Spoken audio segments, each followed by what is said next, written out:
Assalamualaikum warahmatullahi wabarakatuh. Pak Presiden Prabowo Subianto yang sangat saya hormati dan yang saya muliakan.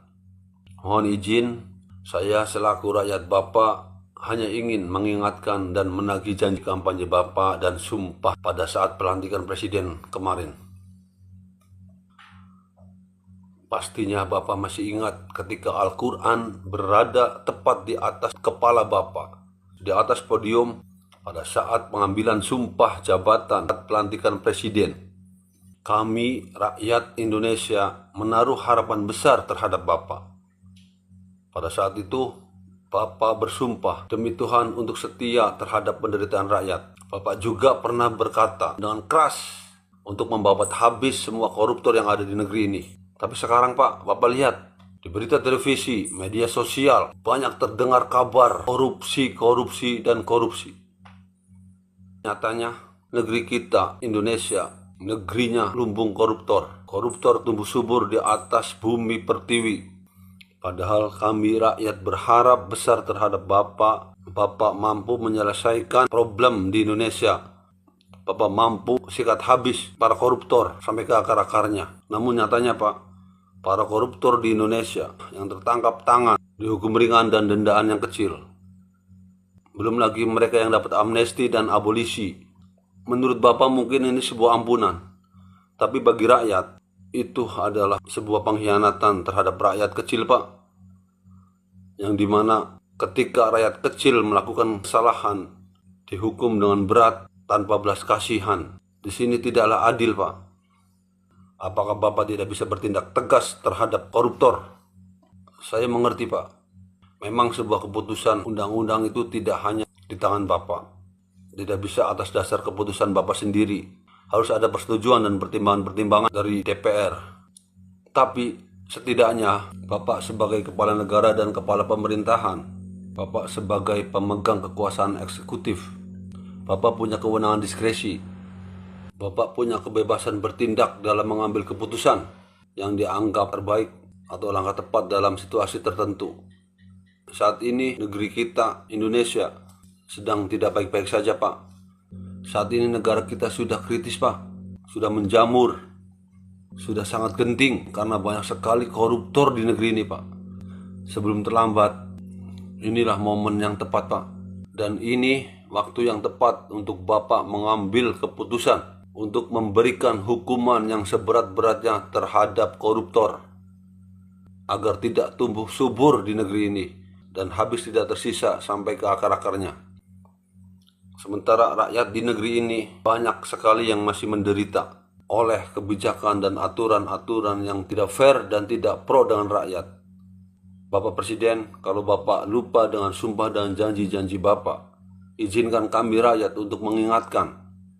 Kalau Bapak masih tuli tidak mendengarkan suara kami, izinkan kami rakyat untuk meneriakkan di media sosial.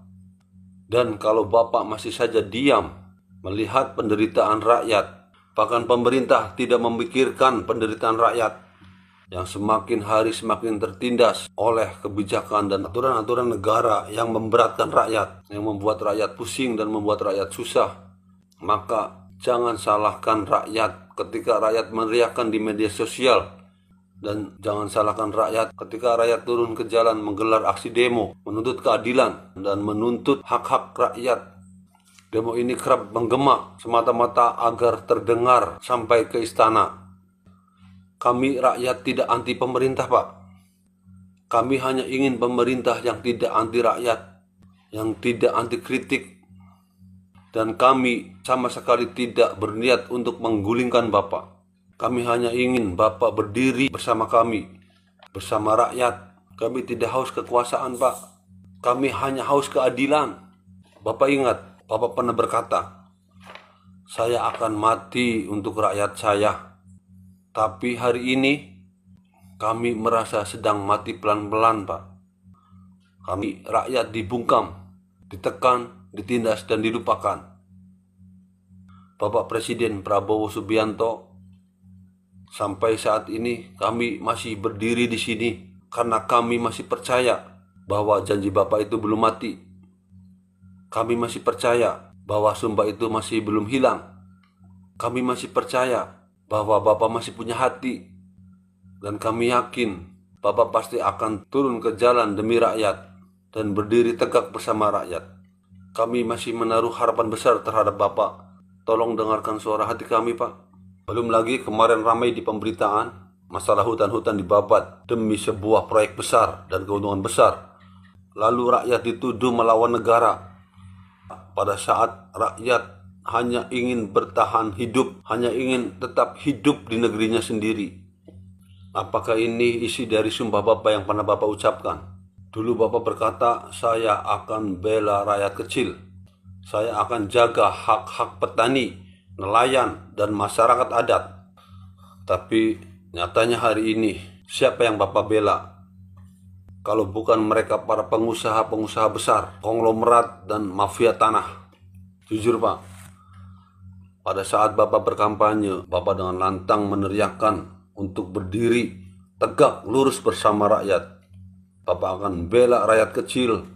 Kami rakyat menangis terharu mendengar janji-janji Bapak. Karena kami pikir, akhirnya ada sosok pemimpin yang benar-benar berdiri bersama rakyat, yang benar-benar memperjuangkan hak-hak rakyat kecil. Ternyata janji itu hanya tinggal janji, Pak. Hanya menjadi video kenangan, video nostalgia di Facebook, YouTube, Instagram, dan TikTok. Rakyat banyak yang tergusur oleh proyek besar. Bapak lihat sendiri di televisi, media sosial, dan media surat kabar. Banyak sekali pengangguran, Pak. Saking sulitnya mendapatkan pekerjaan di negeri ini, baik itu di instansi, pemerintahan, perusahaan, dan di semua sektor.